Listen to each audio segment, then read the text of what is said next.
Bom dia, meus queridos irmãos, graça e paz do nosso Senhor Jesus Cristo. Estamos aqui reunidos mais uma vez para darmos continuidade ao estudo do livro de Provérbios, hoje com a lição 10, que tem o tema Preceitos para a Vida Prática. Ou seja, preceitos são normas e regras para serem praticadas na vida cristã. Assim como nós temos uma constituição feita pelos homens, constituição essa que rege normas de como devemos viver corretamente na sociedade, nós também temos uma constituição que está acima de todas as constituições, que é a Constituição de Deus, onde há preceitos, há normas, há regras para serem vividas, principalmente nós, crentes em Jesus Cristo. O nosso texto áureo se encontra em Provérbios, capítulo 28, versículo 6, que diz o seguinte: melhor é o pobre que anda na sua sinceridade do que o de caminhos perversos, ainda que seja rico. Vamos fazer uma oração. Grande Deus e eterno Pai, te louvamos, Senhor, pelas tuas misericórdias que se renovam a cada dia. Te louvamos porque o Senhor está conosco 24 horas, nos dando total livramento, nos ajudando no que for preciso, no que for necessário. Queremos te agradecer, Senhor, por fazer parte da tua família, por termos tirado de um lamaçal, por ter nos transportado para o reino do teu amor, para a tua família, Senhor. Hoje somos um povo que fazemos parte da tua família. Queremos te louvar, queremos te agradecer por tudo isso, Senhor. Queremos te pedir orientação do teu Santo Espírito, este Espírito maravilhoso, que ele venha nos dar entendimento, compreensão da tua palavra e que o Senhor venha nos ajudar a colocar em prática tudo aquilo que vai ser estudado, tudo aquilo que vai ser refletido nessa manhã, Senhor. É no nome de Jesus que nós te oramos e te agradecemos. Amém.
Dando continuidade nesse nosso momento de louvor, de canções, a gente vai cantar uma música que é bastante conhecida da congregação, Grande é o Senhor, ou Com o Senhor Marchamos.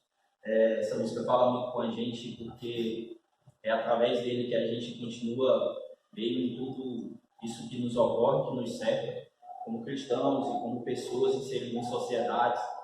A gente precisa acreditar que com ele nós marchamos e que a nossa esperança está com ele futuramente num reino em que não haverá morte, nem pranto, nem dor, nem doença e nem algo que possa nos acometer, porque ele fará novas todas as coisas, como a palavra dele diz. Tudo passará, mas o que permanecerá será o amor dele e a palavra dele.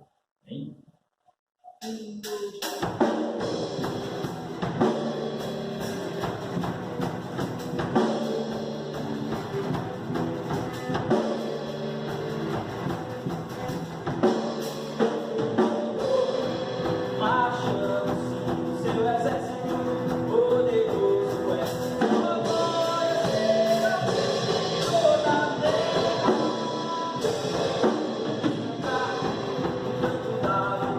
Glória a Deus, vencemos a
Portanto, meus irmãos, no nosso estudo dessa manhã, no livro de Provérbios, ele vai trazer várias normas, várias regras que nós precisamos entendê-las e colocá-las em práticas. O cristão, seja rico ou seja pobre, tanto faz pobre como rico, ele deve sempre buscar e seguir os conselhos de Deus para alcançar bênçãos para o seu viver. Todos nós cristãos, crentes em Jesus Cristo, ricos ou pobres, nós devemos sempre, dia a dia, estar buscando e seguindo os conselhos de Deus existentes aqui em sua palavra. Os capítulos, do capítulo 23 até o capítulo 31 de Provérbios, nós vamos ver vários preceitos, várias normas, várias regras que Deus está nos apresentando para um viver condizente com aquilo que Ele quer, para um viver legal, para um viver adequado na sociedade. E esses capítulos de Provérbios, do 23 ao 31, a gente, se prestar bastante atenção, a gente vê que há uma ligação entre eles e o Sermão do Monte, proferido por Jesus, ministrado por Jesus. E nós vamos ver 7 normas, desses capítulos todos nós vamos ver 7 normas, 7 regras para o nosso viver diário. E a primeira regra se encontra no capítulo 23, onde esse capítulo, se nós observarmos, quase todos os versículos, existe uma regra, existe uma norma, existe um preceito. E esse capítulo ele vai falar o que se deve fazer e o que não se deve fazer. E o que me chamou a atenção nesse capítulo 23 foi o versículo 25, que diz o seguinte: alegrem-se teu pai e tua mãe, e regozije-se a que te gerou. Novamente, esse capítulo está falando sobre a alegria em relação aos pais, a alegria do filho em relação ao pai, em relação à sua mãe. Nós sabemos que muitas pessoas nasceram num berço evangélico, num berço cristão.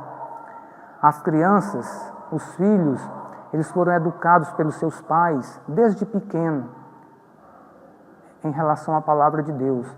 Os pais levam para os cultos, levam para a escola bíblica dominical, para ter aquele aprendizado correto, desde a sua infância. E isso agrada ao pai, porque o pai e a mãe, ele vendo o seu filho engajado no reino de Deus, trabalhando no reino de Deus, trabalhando na igreja, em algum ministério, seja no louvor, seja no ministério de ensino, isso daí é uma alegria imensa para os pais. Só que a gente sabe que muitos filhos, ao atingir uma certa idade, eles procuram outro caminho, seguem outros caminhos, deixam os caminhos de Deus. Isso daí traz uma grande tristeza para os seus pais, porque o que os pais tinham em mente era ver seus filhos na igreja, ver seus filhos agarrados com o reino de Deus, abraçando a tarefa que Deus tem deixado para cada um deles. E a alegria vai por espaço. Infelizmente acontece isso. A alegria de um pai e de uma mãe é ver seu filho, sua filha, trabalhando no reino de Deus, trabalhando na igreja, cooperando, estando ali ligados com o reino de Deus. Mas infelizmente a gente sabe que tem filhos que decepcionam seus pais, trilham outros caminhos, deixando de alegrar seus pais, entristecendo.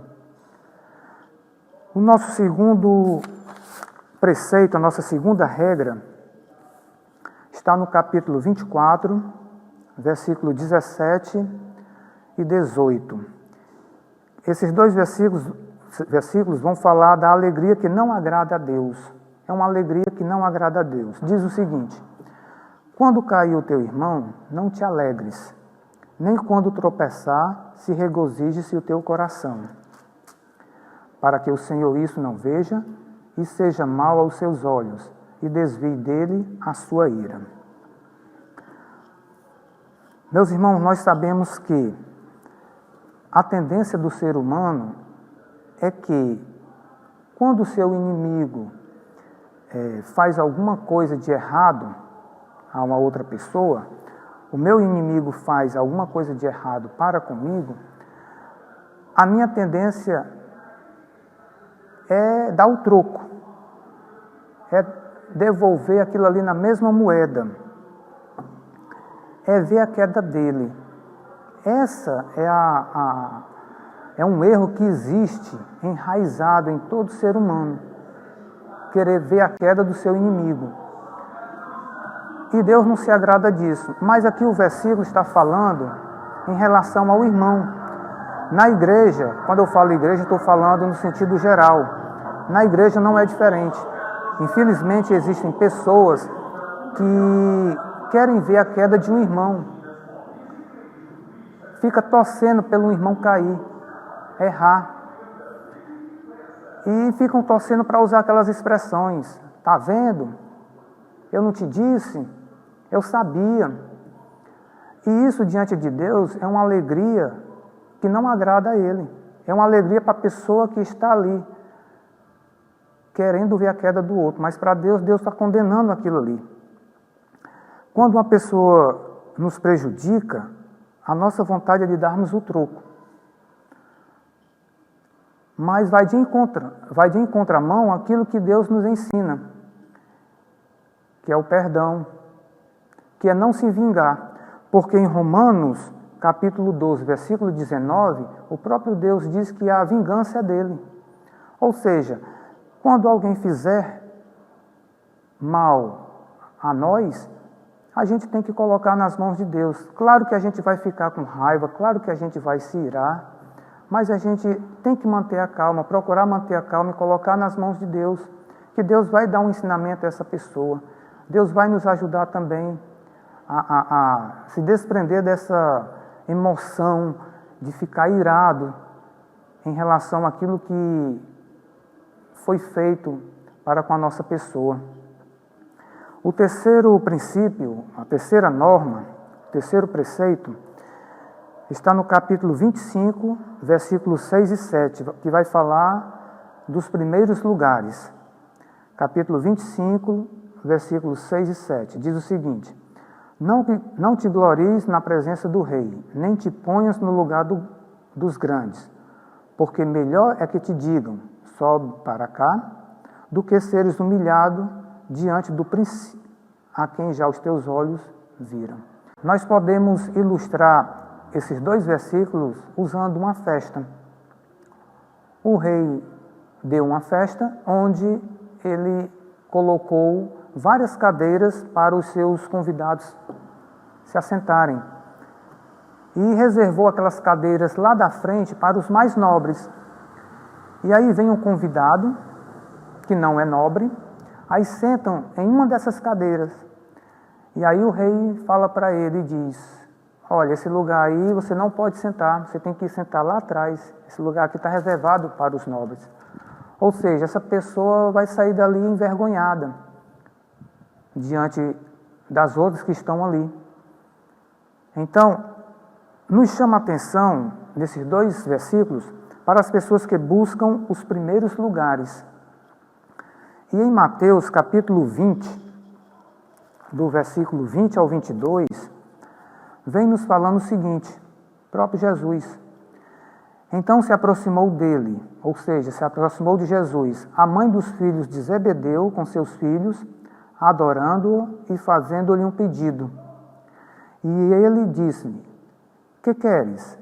Ela respondeu: Dize que estes meus 2 filhos se assentem, uma à tua direita e outra à tua esquerda, no teu reino. Jesus, porém, respondendo, disse: Não sabeis o que pedis. Ou seja, essa mãe, ela queria dar posição de honra a seus 2 filhos, pedindo a Jesus que um sentasse à sua direita e o outro sentasse à sua esquerda. E Jesus disse que não poderia isso acontecer. Vemos pessoas que querem ocupar cargos e posições a todo custo. Seja no nosso local de trabalho, na empresa, em lojas, seja na escola, seja mesmo até na igreja. Infelizmente, há aquelas pessoas que querem ocupar cargos, que querem ocupar posições a todo custo. Subir de posição, subir de cargo, nem que seja passando por cima do outro, puxando o tapete do outro.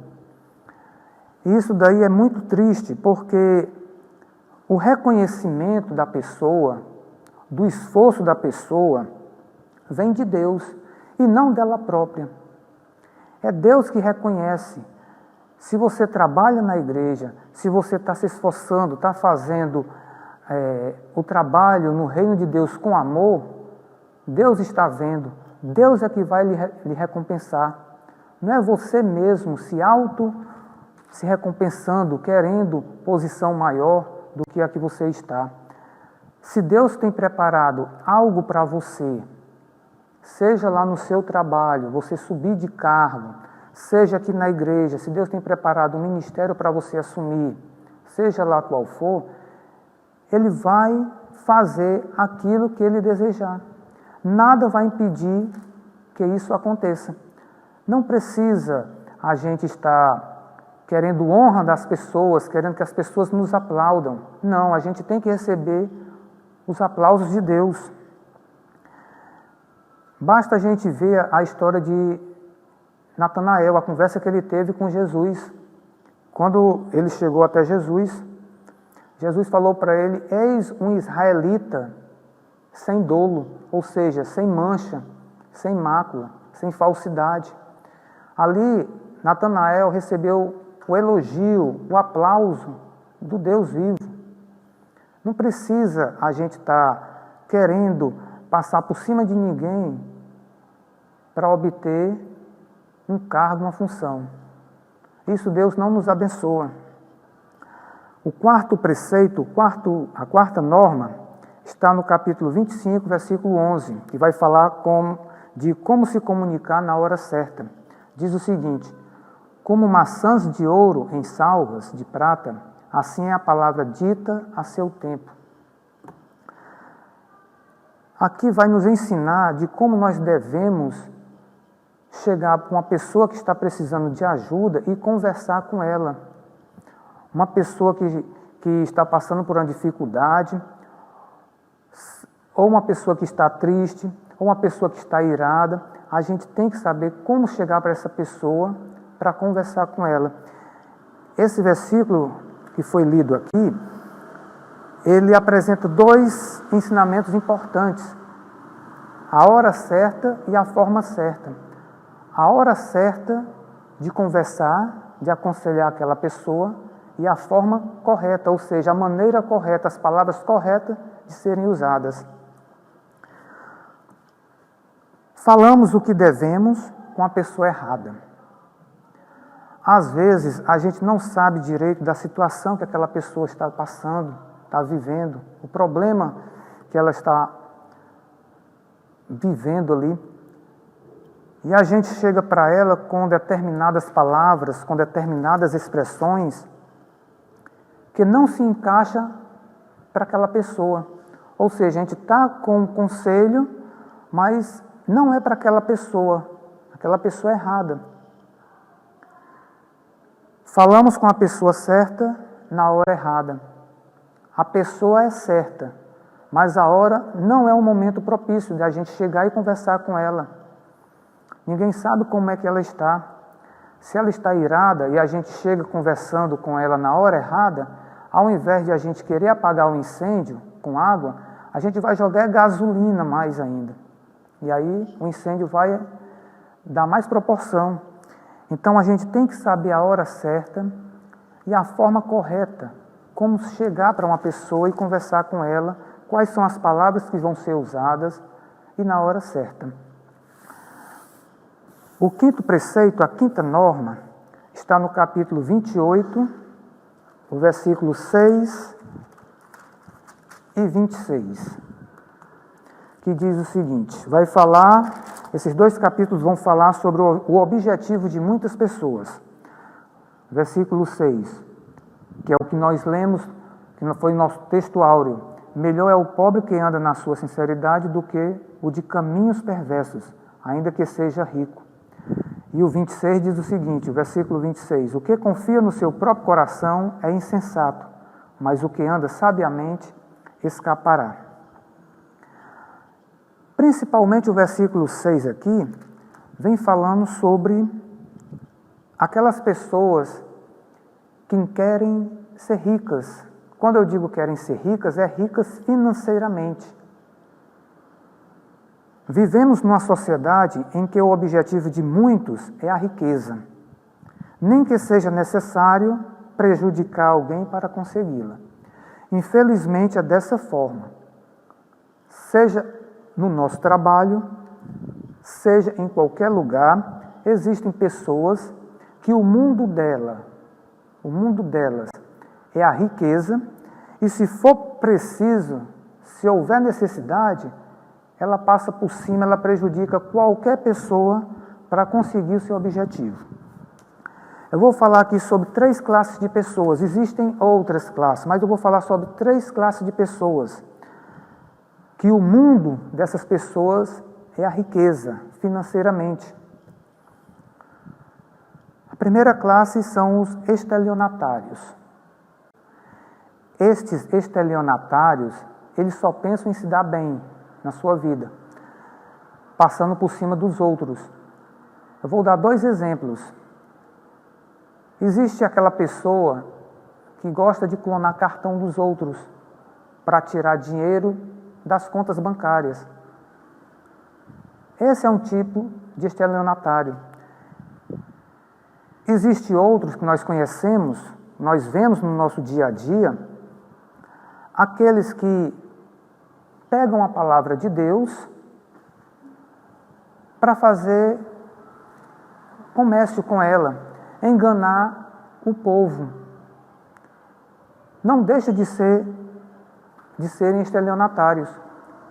E principalmente pegando a palavra de Deus para enganar o povo em busca de riquezas. E infelizmente, eles enricam mesmo à custa do povo. A segunda classe de pessoas é aquela classe onde a pessoa trabalha feito louco para enriquecer. Ela não tem um momento para a família, para seus filhos, para o marido ou para a mulher, ela só pensa no trabalho. Se for preciso, ela trabalha manhã, tarde e noite. Vai para casa só para dormir. Não estou falando aqui daquelas pessoas que realmente necessitam trabalhar os 3 expedientes para ter um salário bom, um salário melhor para sobreviver. Por exemplo, os técnicos de enfermagens, que eles têm que trabalhar 3 expedientes em hospitais diferentes para ter um salário bom. Mas eu estou falando aqui daquelas pessoas que ganham bem e que não têm tempo para a sua família. Trabalham de sábado, de domingo a domingo, feriados, e a família fica de lado. Existem até empresários que não têm necessidade de estar dentro do seu negócio, dentro do seu comércio, deixa a sua família de lado para estar lá dentro. E isso, empresários cristãos, crentes em Jesus Cristo. É a ganância pelo dinheiro. Em Provérbios 23, 4, olha o que nos diz. Provérbios 23, 4. Não te canses para enriqueceres. Muitas pessoas estão se cansando, manhã, tarde e noite, trabalhando feito loucos. E a outra classe de pessoas são aquelas pessoas que gostam dos jogos. E, infelizmente, existem pessoas que se dizem cristãos, crentes em Jesus Cristo, que todos os dias fazem a sua fezinha. Seja no jogo do bicho, seja no Totolec, na Lotomania ou em outros jogos, eles estão lá apostando, querendo enriquecer da noite para o dia. Em Marcos capítulo 8, versículo 36, o próprio Jesus faz uma pergunta. Ele faz a seguinte pergunta: de que adianta o homem ganhar o mundo inteiro e perder sua alma? Ou seja, de que adianta o homem ter todas as riquezas do mundo, mas não ter a verdadeira riqueza dentro de si, não ter Deus dentro de si? De nada adianta. Segundo o que Jesus falou, ele perderá sua alma. Em Mateus capítulo 6, versículo 21, também Jesus nos fala que aonde está o tesouro, aí está o coração. Se o meu tesouro está nas riquezas, o meu coração está nelas. Se meu tesouro está em Deus, o meu coração está em Deus. Nos alegramos quando vemos pessoas sérias, comprometidas com as riquezas eternas. No versículo 12 do capítulo 23, vem falando sobre isso. Quando os justos triunfam, há grande alegria. A gente se alegra quando a gente vê um irmão nosso comprometido com o reino de Deus, amando o reino de Deus, fazendo as coisas no reino de Deus com amor, ele prosperando na sua vida, Deus o abençoando. É para nós nos alegrarmos com isso. O sexto preceito, a sexta norma, a sexta regra, está no capítulo 30, versículos 7 e 8, que vai falar sobre o pedido de um sábio. Diz assim: 2 coisas te pedi, não mais negues, antes que morra. Afasta de mim a vaidade e a palavra mentirosa. Não me deis nem a pobreza, nem a riqueza. Mantém-me do pão da minha porção acostumada. Aqui não é um provérbio de Salomão, é um provérbio do sábio chamado Agur. E ele aqui faz uma oração a Deus. Ele faz uma petição muito sábia. E existe um paralelo entre essas petições que ele faz aqui. Ele pede para afastar dele a vaidade e a palavra mentirosa. Ele não quer ser pobre, mas também não quer ser rico. Ele quer ter só o suficiente para sobreviver. E isso nos traz uma grande lição, porque a gente não deve viver na vaidade, como o mundo vive aí afora. A gente não deve viver na mentira, como o mundo vive aí afora. A gente não deve ter o pensamento, ter o objetivo somente de enricar financeiramente, porque isso pode nos trazer um grande mal.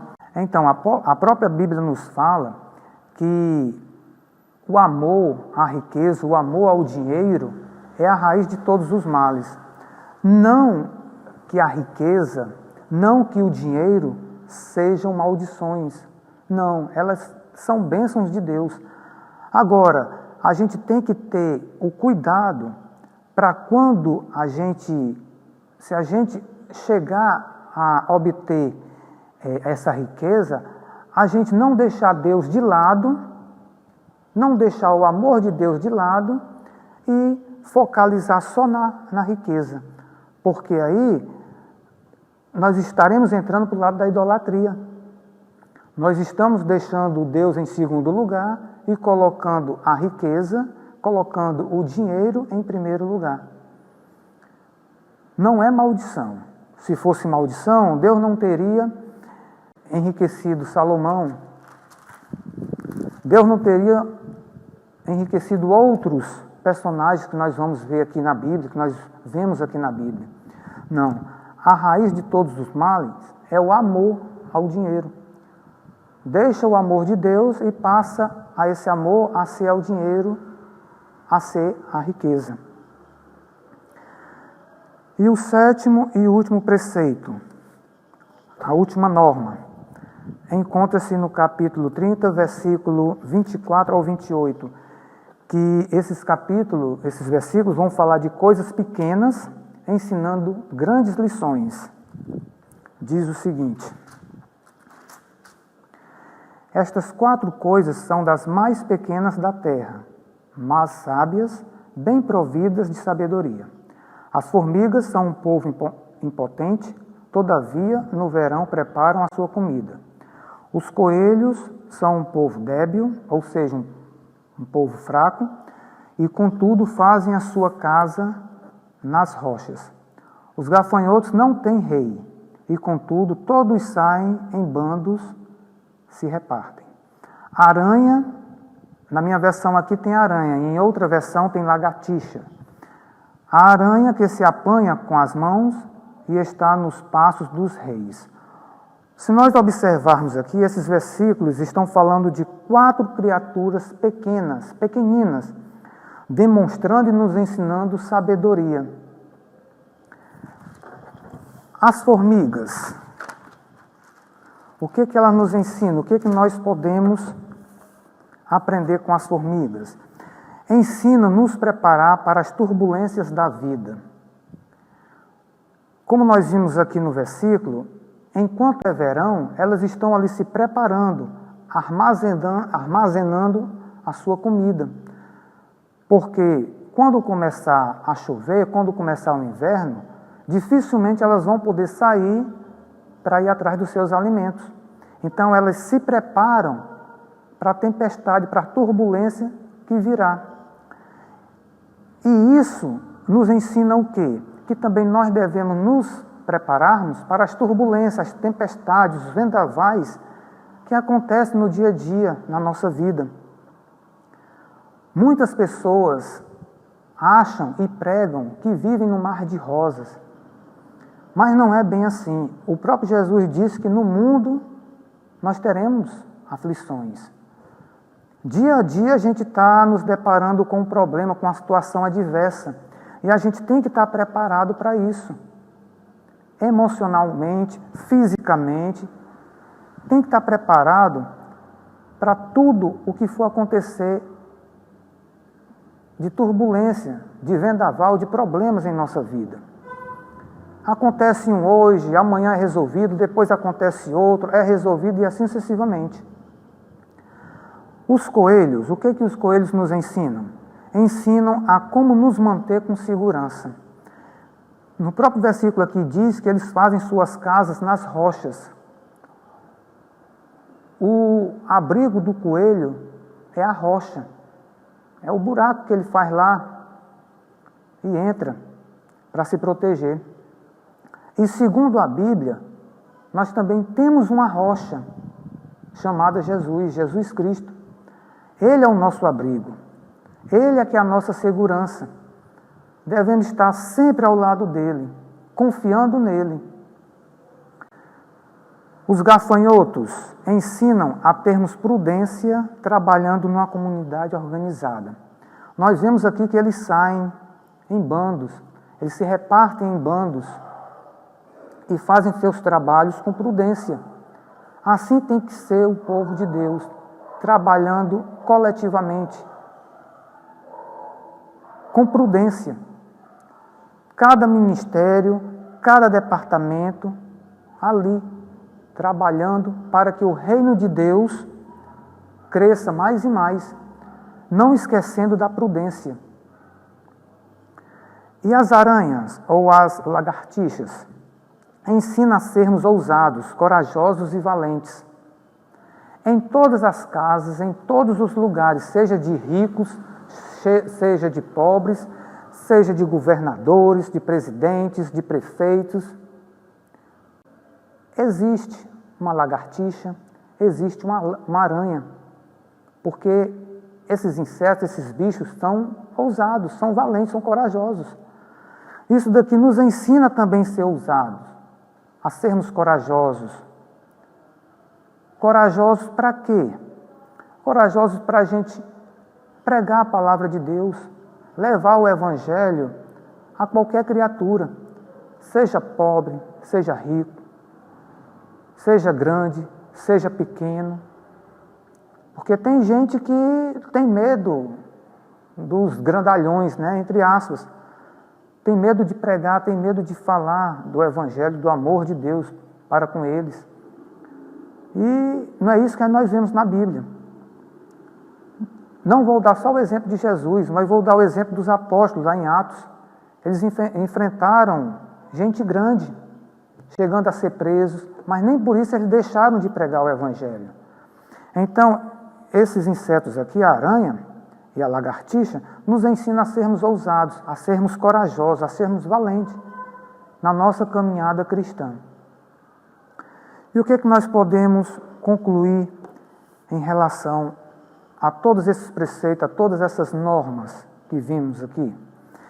Devemos sempre buscar e seguir os conselhos de Deus para sermos luz diante da sociedade.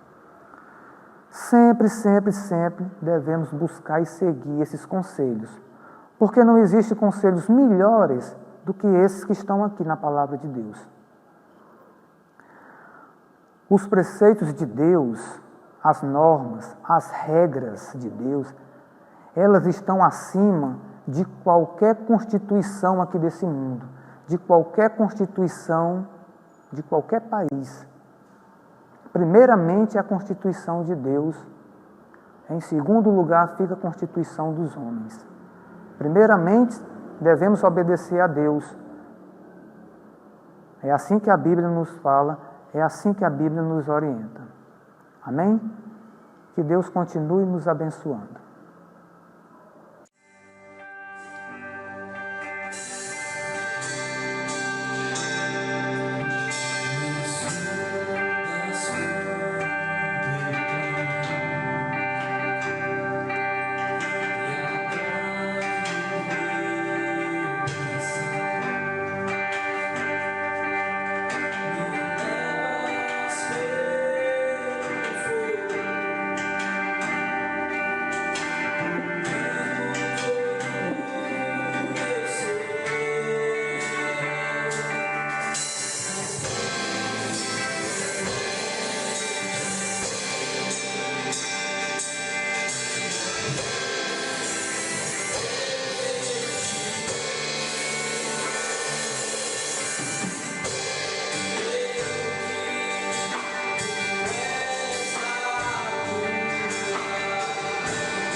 Vamos orar.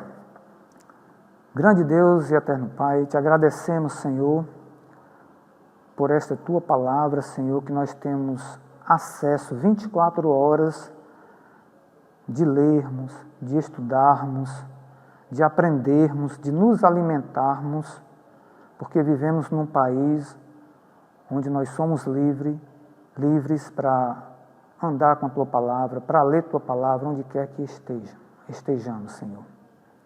Te pedimos, Senhor, a orientação para que venhamos entender cada vez que nós lermos a tua palavra. Te pedimos também, Senhor, que o Senhor nos ajude a colocar em prática cada aprendizado, Senhor. Continua com a tua santa mão, Senhor, nos protegendo, nos livrando de todo mal, pois essa é a nossa oração, no nome santo e precioso de Jesus Cristo. Amém e amém.